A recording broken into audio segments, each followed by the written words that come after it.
Llévate gratis un set de balatas al comprar 2 discos de freno en O'Reilly Auto Parts. Oferta válida solo en tienda. Aplican restricciones. Detalles en la tienda. O'Reilly Auto Parts.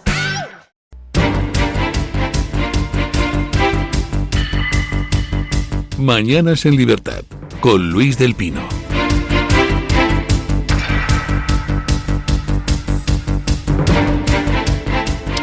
8:01 de la mañana, 7:01 en las Islas Canarias. Vamos con las noticias de las 8 con la ayuda de doña Carmen Carbonell y don Eric Gutiérrez. Actualizamos la información a esta hora de la mañana hablándoles del gran apagón. El corte eléctrico comenzó ayer a las 12:33 y dejó sin luz a millones de personas en 15 comunidades autónomas. De hecho, este apagón eléctrico de magnitud excepcional y extraordinaria ha afectado a toda la península ibérica, salvo Canarias, Baleares, Ceuta y Melilla. Según Red Eléctrica, a las 5 de la madrugada de hoy se había restablecido el 92,09% de la demanda de electricidad, con el 100% de las subestaciones ya energizadas. El corte masivo paralizó trenes, metros, semáforos y servicios de telecomunicaciones tan básicos como Internet, dejando a miles de personas sin conexión alguna. Caída la noche se habilitaron estaciones y recintos deportivos para acoger a todos aquellos que no pudieron viajar. Los más afortunados empezaron a recuperar el servicio durante la tarde desde el País Vasco, Cataluña y Navarra hasta el sur de la península, llegando por último a distintos lugares de Madrid y Galicia en las horas de la noche. El presidente del Gobierno, Pedro Sánchez, compareció anoche asegurando que se desconocen las causas del apagón y pidió a los ciudadanos reducir todos los desplazamientos. Portugal atribuyó el fallo a oscilaciones anómalas por variaciones extremas de temperatura, aunque España no ha confirmado ninguna hipótesis.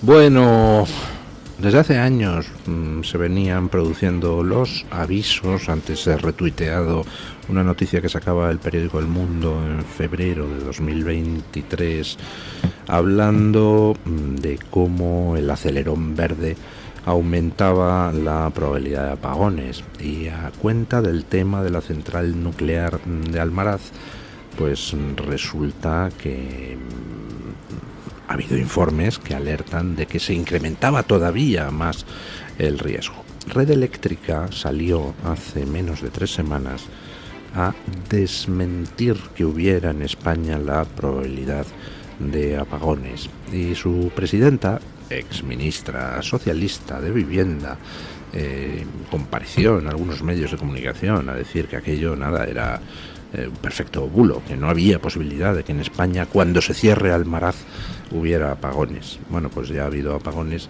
antes de que se cierre Almaraz. Imaginen ustedes cuando se cierre. Si pudimos restaurar ayer el servicio, empezando por el norte, empezando por País Vasco, Cataluña, fue gracias a que desde Francia se nos empezó a suministrar la electricidad en un montante total que equivale, según la prensa francesa, a lo que suministran 2 centrales nucleares corrientes. Bueno, ¿qué fue lo que pasó? Pues lo que pasó fue que hubo sobrecarga de renovables en algún punto de la red y empezaron a saltar los sistemas de protección uno tras otro. Al detectarse sobrecarga en un punto de la red, se aíslan los sistemas, lo cual provoca a su vez que se aíslen otros sistemas.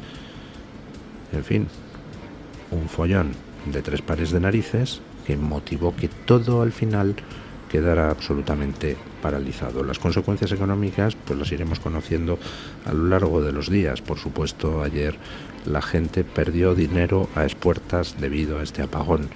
Las consecuencias humanas, pues luego escucharemos los testimonios de los oyentes, pero por lo que vemos en la prensa nacional y local, pues miles de personas atrapadas en ascensores, en aeropuertos, en estaciones, en trenes, durante más de 11 horas algunas personas atrapadas en algún tren.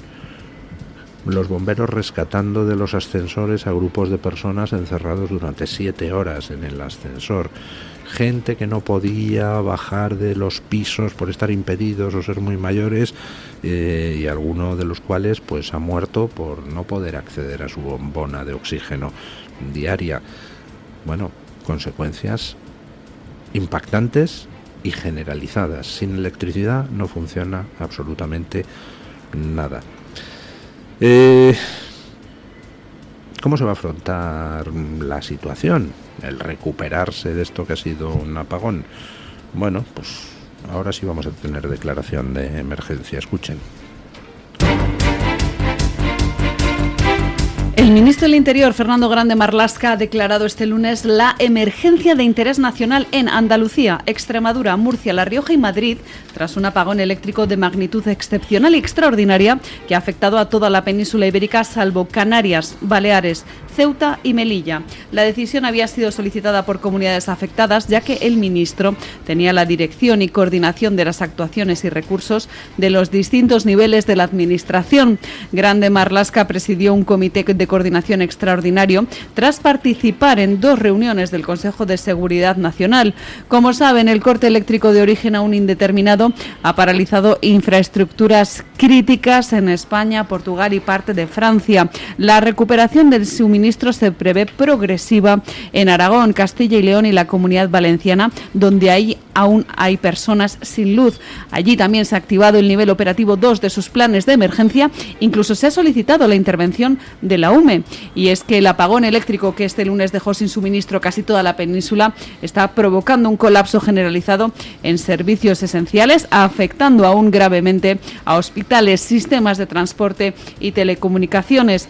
Ya les decimos, aunque el restablecimiento de la red va avanzando de manera progresiva, las consecuencias para la ciudadanía están siendo profundas. En hospitales, especialmente en unidades críticas como la UCI y los quirófanos, los generadores de emergencia de momento permiten mantener los servicios más urgentes. Sin embargo, en numerosos centros de salud y en clínicas privadas, las interrupciones forzaron cancelaciones de consultas y de cirugías programadas, así como la derivación de pacientes. El transporte público sufre algunas alteraciones. Ayer, trenes de cercanía y de media distancia se quedaron varados en plena vía, con miles de pasajeros atrapados durante horas. Y en varias ciudades, el metro y los tranvías también paralizaron sus servicios, mientras que en aeropuertos se registraron retrasos generalizados debido a la caída de sistemas de control y facturación. Para que se hagan una idea, de los 6.000 vuelos programados, más de 334 tuvieron que ser cancelados y convirtieron las terminales en auténticas ratoneras. Bueno, estoy leyendo un tuit de Velarde Daoiz, que es uno de los tuiteros más conocidos, donde enlaza el que fue el último mensaje en Twitter de Red Eléctrica justo antes del apagón. El mensaje de Red Eléctrica decía lo siguiente: en 1985 el carbón era la principal tecnología de generación de electricidad en el sistema peninsular. 40 años después, y gracias al impulso de las renovables, su cuota se ha reducido hasta significar el 1,2% del total en 2024. Ayer y hoy, ¿cómo hemos cambiado? 40 años en red. Pues sí, ¿cómo hemos cambiado? Fíjese usted, nunca en la historia había pasado que toda España se quedara sin luz simultáneamente. Hemos cambiado mucho, señores de Red Eléctrica, pero a peor. Resulta que el carbón, pues, en fin, genera energía de forma estable, como la generan las nucleares, como la generan las hidráulicas. Estamos viviendo en una estafa permanente desde hace 40 años.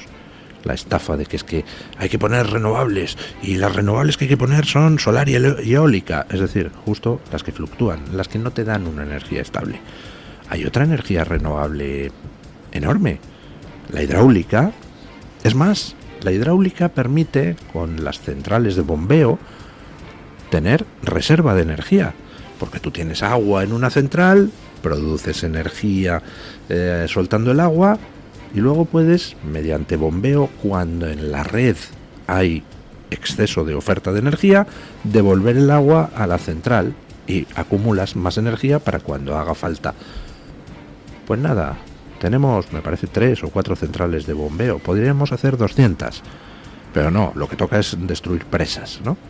Para que dependamos de energías que no son estables, como la eólica y la solar, que resulta que te pueden provocar pues que haya oscilaciones de energía en la red. Y resulta que lo que pasó ayer fue que una de esas oscilaciones pues provocó una sobrecarga térmica y empezaron a saltar sistemas de seguridad en cascada, afectando a toda España y al sur de Portugal, y a todo Portugal y al sur de Francia. Maravilloso. Los de Red Eléctrica sacando pechito de que nos hemos puesto en manos de unas energías muchísimo más arriesgadas que las energías de siempre. Y eso sí, mientras nosotros renunciamos al carbón, en China construyen 2 nuevas centrales de carbón cada semana, porque ellos sí quieren tener energía disponible en 24 horas al día.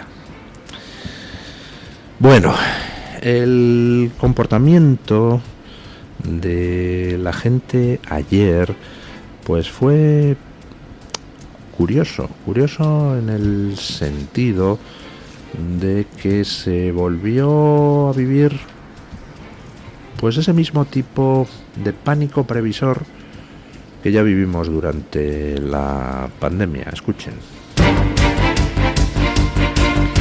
El caos se vivió ayer en los establecimientos comerciales en los que volvió a utilizarse el efectivo como única vía válida. Las transacciones con tarjeta de crédito quedaron anuladas al fallar los sistemas de telecomunicación, lo que afectó también a taxis y a los vehículos de transporte con conductor.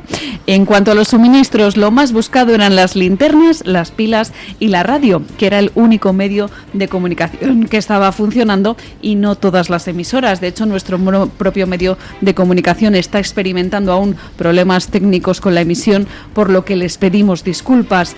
En los establecimientos que sí estaban abiertos se repitieron las colas y escenas que recordaban a la terrible pandemia. Entre los víveres que cogían alimentos de primera necesidad, agua mineral en localidades de costa y el cotizado papel higiénico. Muchos establecimientos de hostelería vendieron a precio de saldo sus productos ante la incertidumbre de que se echaran a perder, y algunos pudieron aprovechar la oportunidad para tener comida en casa para pasar la noche.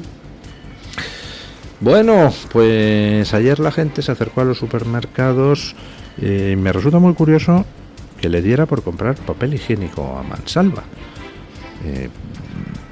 Hombre, con un apagón de unas horas, pues no creo que haga falta acumular papel higiénico. Si no sabes, que no lo sabíamos, cuánto va a durar el apagón, pues entonces, bueno, se te puede terminar acabando el papel higiénico. En casa sí tarda unos días en volver la electricidad, pero les aseguro a ustedes que lo de limpiarse el trasero, si tarda unos cuantos días en volver la electricidad, es el menor de los problemas. Si tarda varios días en volver la electricidad, esto hubiera sido el más absoluto caos, porque hubiéramos tenido episodios de saqueos. Ayer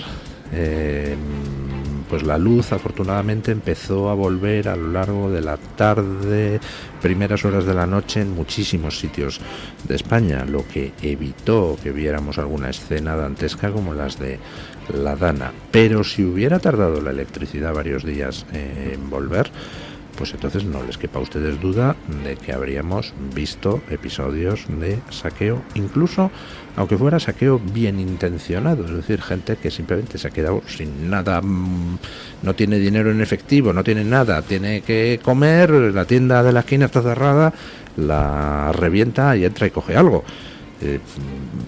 Pasados unos días sin luz, vamos, esto volvemos a las cavernas, así que en serio, no entiendo lo de acumular el papel higiénico.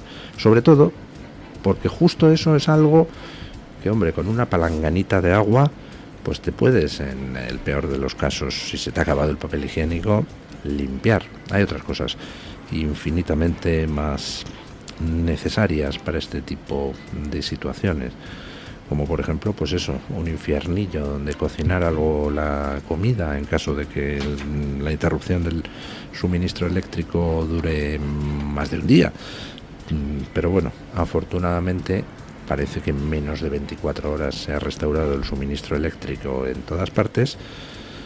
Y nada, pues hasta que la siguiente idiotez ecologista de este gobierno pues nos devuelva un poquito más a la edad de piedra.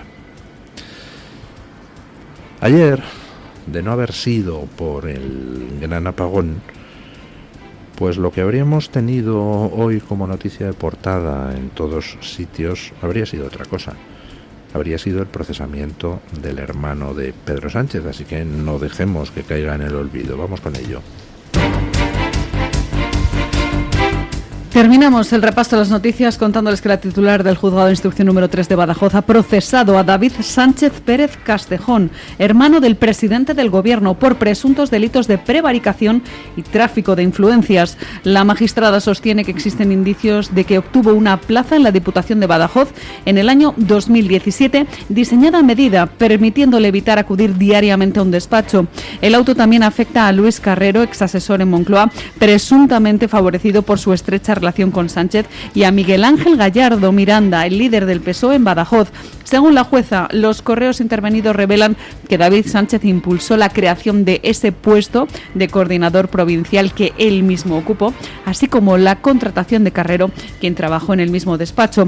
El juzgado subraya como elementos incriminatorios la rapidez en la tramitación y la ausencia de explicaciones convincentes por parte de los implicados. Bueno, pues lo que ayer sucedió es algo que tenía hoy que haber sido portada en todos sitios, y no lo ha sido, pues porque se ha producido un apagón de dimensiones históricas que jamás se había producido en nuestro país. Es decir, la corrupción que rodea a Pedro Sánchez ha quedado eclipsada, ¿y de qué manera? Por la incompetencia que rodea, que es inherente a Pedro Sánchez. Lo que ayer se produjo es la constatación de que no eran investigaciones periodísticas de pseudomedios, no eran denuncias de organizaciones ultraderechistas como Vox o como Hazte Oír. Era la realidad, que al hermano de Pedro Sánchez se le colocó en un puesto de la Diputación de Badajoz para que viviera de nuestros impuestos, en una plaza creada ad hoc para el hermanísimo. No hablamos ya de informaciones, no hablamos de indicios, no hablamos de que un juez esté investigando, no, hablamos de que un juez, una jueza en este caso, ha investigado, ha tomado declaración a todo el que tenía que tomar declaración, ha hecho las diligencias que le han solicitado acusaciones y defensas, y de esas diligencias ha resultado constatado, primero, que se creó una plaza que no era necesaria. Segundo, que esa plaza se creó para el hermano de Pedro Sánchez. Tercero, que esa plaza se le preadjudicó y se hizo un paripé de concurso público, haciendo perder tiempo a gente para ocupar una plaza que todo el mundo sabía que ya estaba preadjudicada.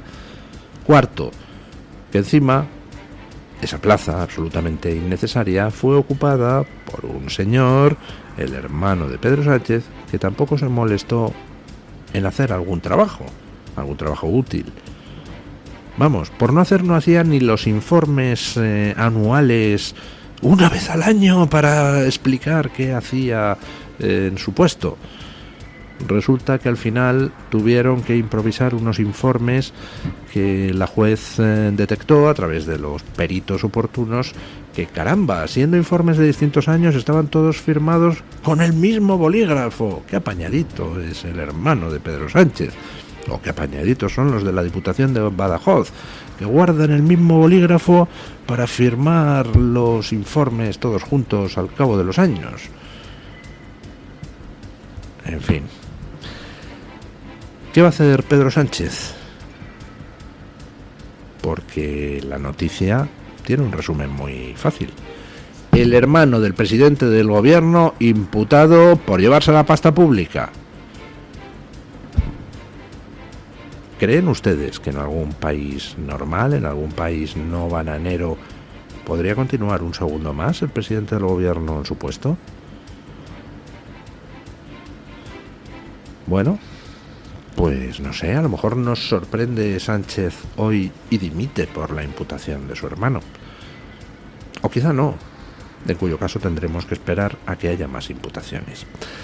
Yo ya se lo he recordado en estos micrófonos a Sánchez muchas veces.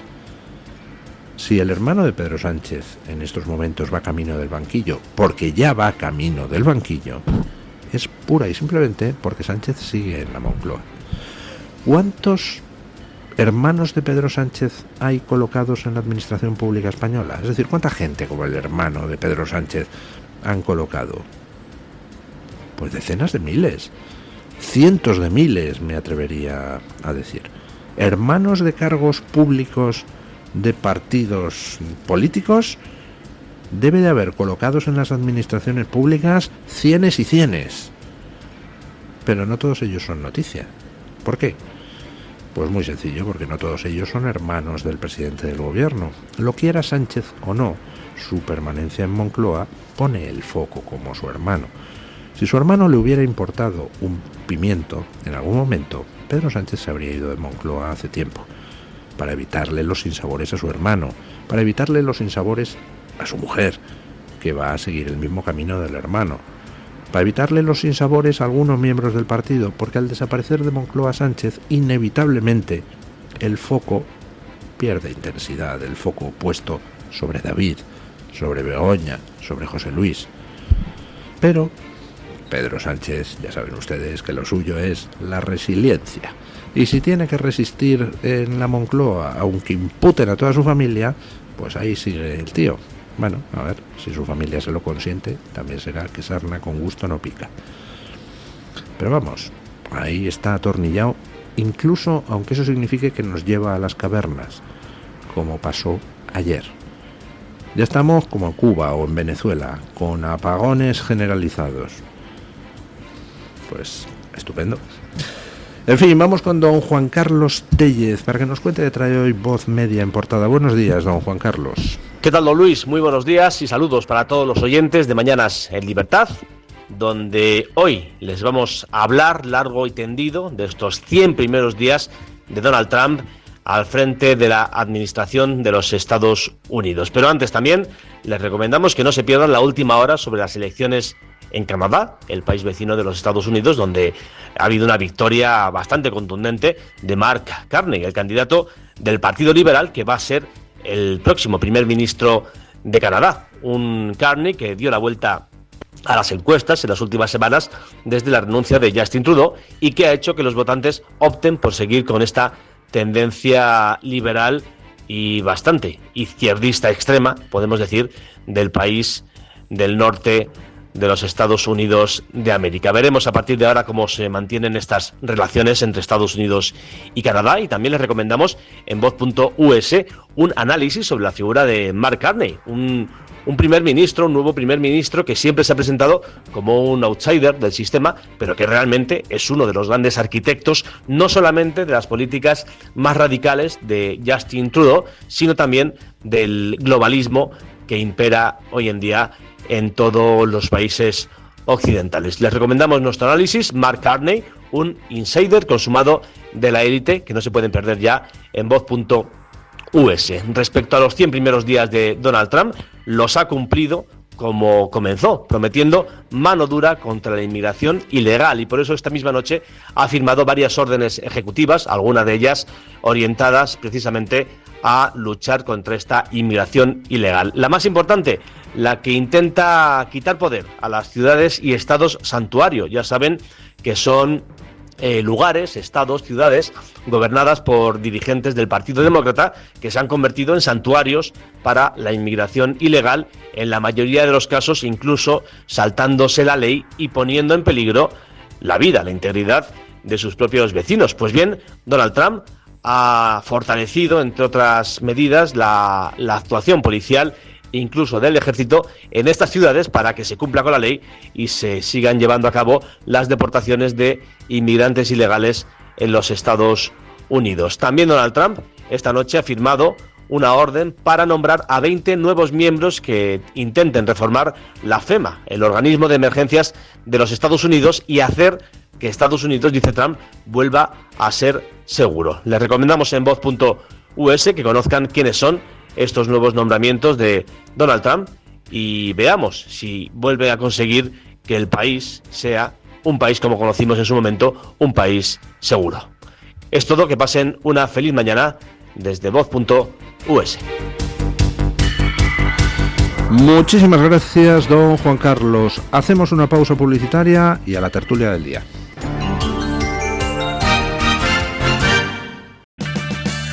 Llévate gratis un set de balatas al comprar 2 discos de freno en O'Reilly Auto Parts. Oferta válida solo en tienda. Aplican restricciones. Detalles en la tienda.